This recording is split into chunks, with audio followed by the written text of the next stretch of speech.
Hey, my wonderful, wonderful people, a pleasant evening to you. So, I just posted a video about the effects of absenteeism fathers, absentee fathers in the life of a male child. Now, I'm going to speak about the effects of the absent father in the life of the female child. And the absence of a father in a female child's life can have various emotional, psychological, social, and economic consequences. However, the impact varies depending on factors such as the presence of other role models, obviously, economic stability, and community support. All right. Notwithstanding, some potential effects include emotional and psychological effects. So, the female child, she suffers from feelings of abandonment, low self esteem, and insecurity. Men, God has given men, fathers, the ability to build self esteem, to harness it, to hone it, to nurture it, to give that child confidence in herself as a female, as a woman, to know that she is just like she can become that Proverbs 31 woman, and that she will not accept nonsense and nuisance and just take any and every kind of relationship. She not frightened for no man just like that. Higher risk of anxiety. She always feel a sense of angst because of doubt that is, embedded within because of the father not being there. Depression and emotional distress, struggles with self-worth.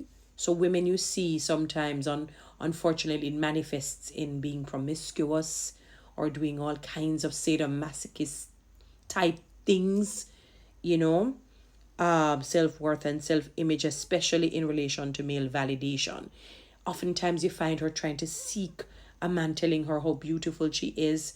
As soon as a man says, "You look pretty," she thinks he says, "I love you and I want to marry you." And I mean, I take it very, very, take it down to the granular level for you to understand how you're damaging your female child. Behavioral and social challenges, difficulty in forming healthy relationships with men. When you're growing up with a lot of women operate as how they think and feel. They don't know how to make that transition when they're dealing with men. So they behave the same way. So sometimes they come off very aggressive and masculine and barbaric towards the man, because that is how they deal with each other as females, thinking that men ought to accept the way how they're relating to them. And also the difficulty in forming healthy relationships with men due to trust issues and fear of abandonment. So the relationship is not built on solid ground because she thinks that he's going to leave her just as her father did. Higher likelihood of engaging in early sexual activity, as I mentioned, sometimes seeking male validation because that void is not being filled. It becomes hungry, it becomes thirsty, and it needs to be quenched, it needs to be fed. And unfortunately, it gets fed by the wrong male figure. Increased risk of teenage pregnancy and unstable romantic relationships, as I mentioned, because she needs that validation. If the man just says she's pretty, she's thinking she's hearing "I love you, I want to marry you," and end up dating a King Ahab, or that you remember that king that Saul should have killed, Agag, that wicked one who was very rebellious. Let's look at other areas. Academic and career outcomes.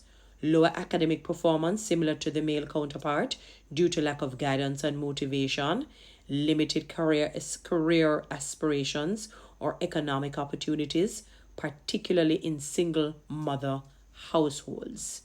So you find that more often than not, they don't become high career woman. You know, higher likelihood of economic struggles if raised in a low income household, and we see this all too many. Masculinity, identity, and relationship patterns, difficulty understanding and relating to positive masculinity. So when a positive masculine man comes and is firm, is strong, is sure of himself, he's bold, he's courageous, she thinks he's being controlling, or he's being disrespectful and trying to control her, when more than likely he's not. And I'm talking for the healthy male, because of the fact that she never grew up with a father understanding how male think.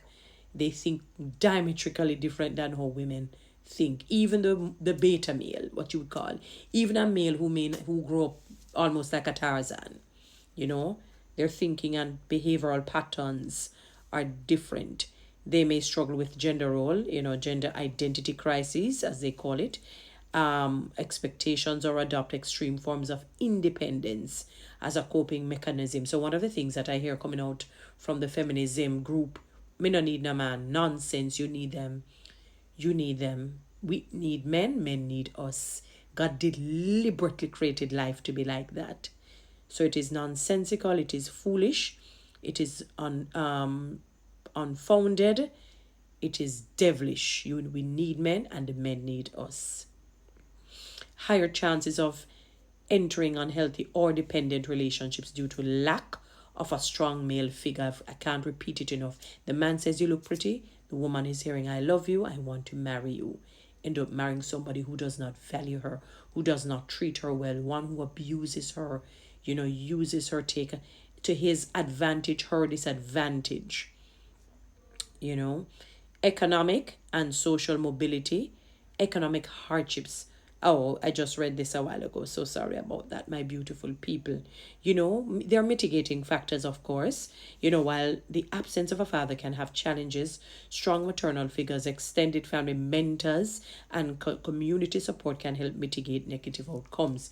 It only reduces it.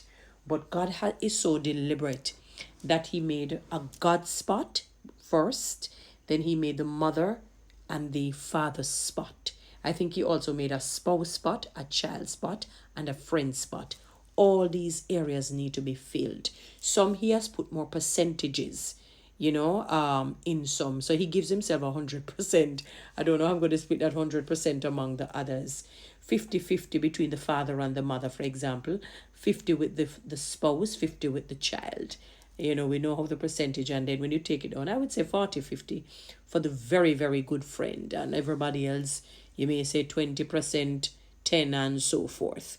The reality that the point that I'm making is that spot, that father spot that God has inbuilt, a mother cannot fulfill it. As wonderful as she may be, as terrible as she may be, she cannot fulfill that male father spot that God has given men, because they have that ability to build that courage, that boldness, for the child to be obedient, for the child to know how men think, how to treat a man, how to operate as a lady to that man, how to, carry herself so circumspect. Don't get me wrong, mothers are caregivers, generally speaking.